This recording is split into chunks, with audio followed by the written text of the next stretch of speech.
तो hi guys, मैं हूं एसके समा और आज हम सॉल्व करेंगे कोड फोर्सेस राउंड 735 डिवीजन 2 का क्वेश्चन ए चेन। तो ये क्वेश्चन जो है आप आके यहाँ से पढ़िएगा जरूर, ठीक है, खुद से ट्राई जरूर कीजिएगा। क्वेश्चन में क्या दिया है आइए ये जानते हैं, उसके बाद क्वेश्चन को हम सॉल्व करेंगे। तो क्वेश्चन में हमें एक एरे दिया हुआ है, ठीक है। इस एरे में से हमें हर पॉसिबल रेंज में से एक रेंज में आपका एल और आर रहेगा। एल आपका लेफ्ट इंडेक्स हो गया, आर आपका राइट इंडेक्स हो गया, ठीक है। तो इस एरे का हमें हर पॉसिबल रेंज में से मैक्सिमम वैल्यू फाइंड करना है। किस चीज़ का मैक्सिमम वैल्यू फाइंड करना है आइए वो जानते हैं। तो ये जो रेंज होगा, ठीक है, ये जो रेंज होगा इसमें आपका कोई एक मैक्सिमम नंबर होगा, ठीक है, इसको हम मान लेते हैं एम ए। और इसी रेंज में आपका कोई एक मिनिमम नंबर भी होगा, तो कोई एक मिनिमम नंबर में, ठीक है, इसको मान लेते हैं एम आई, ठीक है। हमें क्या करना है, हमें एम ए इंटू एम आई करना है, ठीक है। और जो मैक्सिमम वैल्यू होगा आपका एम ए इंटू एम आई का हमें वो प्रिंट करना है, ठीक है, हर पॉसिबल रेंज में। आपका रेंज कहीं भी हो सकता है। रेंज देखो, ये हमारा एरे हो गया, इसमें हम कोई भी रेंज को सेलेक्ट कर सकते हैं, यहाँ से लेके यहाँ तक को, यहाँ से लेके यहाँ तक को, ठीक है। हर पॉसिबल रेंज में से हमें maximum M A into M I find करना है। एम ए क्या हो गया, एम ए सिलेक्टेड रेंज का आपका मैक्सिमम वैल्यू, एम आई आपका सिलेक्टेड रेंज का मिनिमम वैल्यू। ये हमें करना है। आप अगर नहीं समझे तो एक बार क्वेश्चन आके फिर से पढ़िएगा, आप समझ जाएंगे, ठीक है। तो क्वेश्चन तो आप समझ गए, आइए जानते हैं इसको सॉल्व कैसे करेंगे। इसको सॉल्व करने के लिए आपको एक ऑब्जर्व करना था, एक ऑब्जर्वेशन था छोटा सा, क्या है आइए वो जानते हैं। तो ये मान लो हमारा एरे हो गया, ठीक है। हमें क्या करना है, हमें एम ए इंटू एम आई को इसे मैक्सिमम रखना है, ठीक है। तो चलो ये मान लो कि आपका एक्स जो है, ठीक है, आपका एक्स जो है ये हमारा एम ए, ठीक है। जो हमारा ऑल पॉसिबल रेंज में से जो हमारा maximum M A into M I आया है, तो ये जो एम ए है ये हमारा, ये एक्स है, ठीक है। तो ये एक्स है, इतना हम कंफर्म है, ये आप मतलब सपोज कर लो, ठीक है।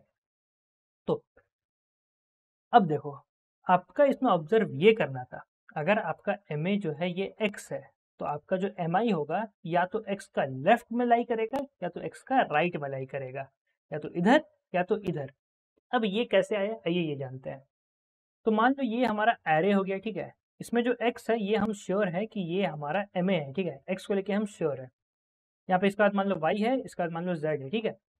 तो आप क्या कर सकते हो, आप रेंज को यहाँ से स्टार्ट कर सकते हो, यहाँ पे खत्म कर सकते हो। ये आपका एम ए हम श्योर है, ये आपका दूसरा एलिमेंट जो है ये आपका क्या हो जाएगा, ये आपका एम आई हो जाएगा, ठीक है। हो गया काम खत्म। आपका जो एम ए इंटू एम आई है वो क्या हो जाएगा, वो हो जाएगा आपका एक्स इंटू वाई, ठीक है, ये आ गया। लेकिन आप सोच लो कि आप इससे सेटिस्फाइड नहीं हो, आप सोच रहे हो कि रेंज बढ़ाने से हमारा आंसर जो है वो इंक्रीज कर सकता है। तो आइए रेंज बढ़ा के देखते हैं। तो भैया हमने क्या किया, हमने रेंज बढ़ा दिया। अब चलो जेड को भी इंक्लूड कर देते हैं। आपने रेंज क्यों बढ़ाया होगा, आपने रेंज इसलिए बढ़ाया होगा ताकि आपका आंसर जो है वो इंक्रीज कर सकते हैं, यानी कि एम ए इंटू एम आई का जो वैल्यू है ये इंक्रीज कर सके, है ना। तो एम ए तो भैया हमारा फिक्स है, ये एक्स है, ये हम श्योर है, ठीक है। अब आप सोच रहे होंगे कि यहाँ पे वाई से करने से हमारा उतना वैल्यू नहीं है जितना हम एक्स इंटू जेड करने से हो जाएगा, ठीक है। ये आप सोच रहे होगे, लेकिन आप खुद बताओ एम आई हमारा क्या है। एम आई हमारा है इस रेंज का minimum element x into Z. ये आपका ग्रेटर हो सकता है एक्स इंटू वाई से, ये आपका बिल्कुल ग्रेटर हो सकता है, लेकिन आप खुद बताओ क्या आप जेड को सेलेक्ट कर सकते हो एस एम आई। एम आई है आपका ये रेंज का मिनिमम एलिमेंट। तो क्योंकि जेड हमारा वाई से बड़ा है, ठीक है, जेड जो है ये हमारा वाई से बड़ा है, ये सेलेक्ट नहीं होगा, हमारा एम आई जो है वो वाई ही रहेगा। उस एग्जाम्पल ये तो आइए मैं एग्जाम्पल दिया देता हूँ। ये मान लो एरे हो गया, ये 10 हो गया, इसको मान लेते हैं हमारा एक्स यानी कि जो एम ए है। यहाँ वाई मान लेते हैं 2, यहाँ मान लेते हैं 3, ठीक है। तो ये देखो यार, आप पहले जब यहाँ से यहाँ तक रेंज रखे आपका आंसर आ गया 20, ठीक है। आप सेटिस्फाइड नहीं थे, आपने क्या किया, आपने रेंज बढ़ा दिया, रेंज बढ़ा दिया, रेंज इतना हो गया है, ये एम ए है, लेकिन क्या हमारा एम आई चेंज होगा, हमारा एम आई है मिनिमम एलिमेंट, तो हमारा एम आई यही रह जाएगा, ठीक है। तो हमारा एम आई यही रह जाएगा। तो आपका अभी भी ये रेंज के लिए भी जो आंसर है वो आपका 20 ही आएगा, समझे। मान लो अगर ऐसा होता कि 10 है, ये हो गया हमारा एक्स, ठीक है, इसको एरे बना देता हूँ, ये हो गया मान लो 5, ये हो गया 3, ठीक है। तो यानी यहाँ पे देखो, यहाँ पे क्या है कि y का वैल्यू जो है वो z से ज़्यादा है। तो आपका क्या होगा, आपका रेंज यहाँ से यहाँ तक आपकी, ठीक है। यहाँ अभी आपका आंसर आ रहा है 50, आप सेटिस्फाइड नहीं थे, आपने क्या किया, आपने रेंज बढ़ा दिया, रेंज बढ़ा दिया, ये भी इंक्लूड हो गया। अब बताइए अब क्या होगा, एम ए तो हमारा x है, चलो यही 10 है, MI हमारा लेकिन अब 3 हो गया, क्योंकि इस रेंज का मिनिमम एलिमेंट आपका 3 है, तो आपका आंसर जो है वो गिर गया। तो रेंज बढ़ाने से देखो, रेंज बढ़ाने से आपका आंसर में या तो कोई चेंज नहीं आएगा, या तो आपका जो आंसर है यानी MA इंटू MI है उसका वैल्यू गिर जाएगा। तो रेंज बढ़ा के फ़ायदा है ही नहीं, ठीक है। तो अगर आपका जो एरे है उसमें अगर मान लो ये x आप इंक्लूड कर रहे हो, ठीक है, जो आपका फाइनल आंसर आ रहा है MA इंटू MI वालों में, अगर ये x इंक्लूडेड है तो आपका MI या तो इधर लाई करेगा या तो इधर लाई करेगा, ठीक है। यहाँ मैंने आपको देखो इस साइड का बताया था, सेम चीज़ आपका इधर साइड में भी होगा, तो वही चीज़ है। तो अगर आप x को ले रहे हो तो आपको इसको भी लेना है, ठीक है। तो अब आप क्या कर सकते हो कि जो आपका एरे है उसमें आप करो आइटरेट, ठीक है। यहाँ ये पहला एलिमेंट हो गया, दूसरा एलिमेंट हो गया, तीसरा एलिमेंट हो गया, चौथा एलिमेंट, ठीक है। आप क्या करो, ये एलिमेंट को सेलेक्ट करो, इसको पहले सपोज करो कि ये हमारा x हो सकता है, ठीक है। तो ये x हो सकता है, तो आप इसको इससे मल्टीप्लाई करके देखो और अपना आंसर एक वेरिएबल बना के इसमें स्टोर कर लो, ठीक है। अब फिर आगे बढ़ो, अब आगे बढ़ो, अब सोचो कि आपका x ये हो सकता है। तो अगर आप अब ये x ले रहे हो तो अब आप इसको इसके नेक्स्ट वाली आप यानी कि ये जो है इसके नेक्स्ट वाले से मल्टीप्लाई करो। अब क्या करो, अब कंपेयर करो, क्या जो आपका प्रीवियस आंसर था वो इस आंसर से बड़ा है या छोटा है। अगर ये जो नया आंसर आ रहा है ये बड़ा है तो आप आंसर को अपडेट कर दो, नहीं तो इसको इग्नोर मार दो, ठीक है।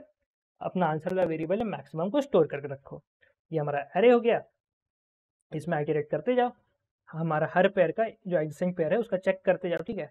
आप एडजेसेंट पेयर का चेक करते जाओ और जो आप आंसर वेरिएबल बनाए हो उसमें आप अपना मैक्सिमम वैल्यू को स्टोर करके रखो, ठीक है। अब आप बोले कि भैया एडजेसेंट पीछे भी हो सकता है, तो जैसे मैं अगर मान लो मैंने ये एलिमेंट सेलेक्ट किया है तो मैं इसके साथ भी देखना पड़ेगा, तो उसके साथ पहले ही देख चुके हैं ना। मान लो अगर x y z है, ठीक है, हम पहले ये एलिमेंट को चेक किए होंगे, ये एलिमेंट को चेक किए होंगे, ठीक है। अब y को हमें दोबारा इधर से चेक करने की ज़रूरत ही नहीं, क्योंकि x इंटू वाई हमने पहले ही चेक कर लिया। तो आप सिर्फ अपना एरे में अगर ये देखो क्या करो, a ऑफ i और a ऑफ i प्लस 1 इन दोनों का जो प्रोडक्ट है वो निकालते जाओ, आपका सारा का सारा पेयर चेक हो जाएगा एडजस्टिंग वाला, ठीक है। तो यही करना है। तो देखो भैया ये रहा कोड हमारा। सबसे पहले n इनपुट ले लिया, एरे को इनपुट ले लिया, ठीक है, एक वेरिएबल बनाया आंसर, उसमें स्टोर कर दिया इंट min को, ठीक है। अब हम क्या कर रहे हैं, हम लूप कर रहे हैं अपना एरे पे, और आंसर में हम क्या हो जाएगा, max of a of i into A of i plus 1 comma answer, ठीक है। तो ये आपका n-1 तक चलेगा ताकि जाके ओवरफ्लो ना हो जाए। तो ये हम पूरा चेक कर रहे हैं, और लास्ट में जो हमारा आंसर में स्टोर रह जाएगा यानी कि जो मैक्स वैल्यू वो हम यहाँ पे प्रिंट कर दे रहे हैं, ठीक है। यहाँ पे एक चीज़ ध्यान दीजिए, ये आपका लॉन्ग लेना ज़रूरी है, ठीक है। आपका लॉन्ग अगर नहीं लेंगे तो आपका दिक्कत हो जाएगा, आपका इंटीजर ओवरफ्लो कर जाएगा, आपका आंसर जो है वो गलत आ जाएगा। तो आपको लॉन्ग लेना ज़रूरी है यहाँ पे भी और यहाँ पे, ठीक है। अगर आप GFG से कोई कोर्स लेना चाहते हैं तो आप SK Sama GFG coupon use कर सकते हैं, आपका एक्स्ट्रा 10% और ऑफ हो जाएगा। यहाँ पे अगर आपको जैसे टेस्ट सीरीज़ लेना है या फिर इंटरव्यू के लिए प्रिपेयर कर रहे हैं या DSA सीखना, आप सब चेकआउट कर सकते हैं। ये DSA का कोर्स है, इसमें देखिए आपको A to Z सारा टॉपिक मिलेगा, साथ ही साथ इंटर्नशिप का ही मौका है, ठीक है। यहाँ पे देखिए A to Z चाहे रिकर्शन हो, बिटमैजिक हो, एरे हो, ठीक है, डायनेमिक प्रोग्रामिंग हो, बैकट्रैकिंग हो, सब कुछ है, आप चेक कर सकते हैं। इसका प्राइस है 2799। आप SK Sama GFG यूज़ कीजिएगा तो आपका एक्स्ट्रा 10% और ऑफ हो जाएगा। और भी बहुत सारे ये लाइव कोर्सेस है, इसमें आपको लाइव पढ़ा जाता है। यहाँ पे देखिए एक CP का भी कोर्स आप चेक कर सकते हैं अगर आप चाहे तो देख लीजिएगा। अगर कोई ले तो SK Sama GFG यूज़ करना ना भूलिएगा। तो आज की वीडियो में तो इतना ही, मिलते हैं नेक्स्ट वीडियो में। तो ध्यान रखिए, सेफ रहें, बाय बाय। और सब्सक्राइब नहीं किया तो सब्सक्राइब ज़रूर कर दीजिएगा। Hi, I am Sandeep Jain, and in this video, I'll be explaining what is Geeks Classes Live. Geeks Classes Live is an in-depth live course to strengthen your DSA skills and to help you in getting a job at a top product-based company. This course is curated and mentored by industry experts, people who have themselves cracked such interviews.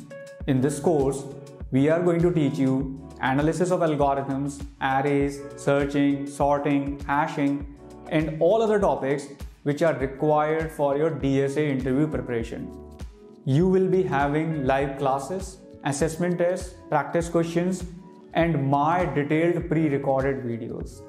Duration of this course is 8 weeks. As it is a live class, please do not hesitate to ask your doubts. We will be happy to help you along the way. Also, you may attend these classes from any geographical location. So looking forward to see you people from a number of cities.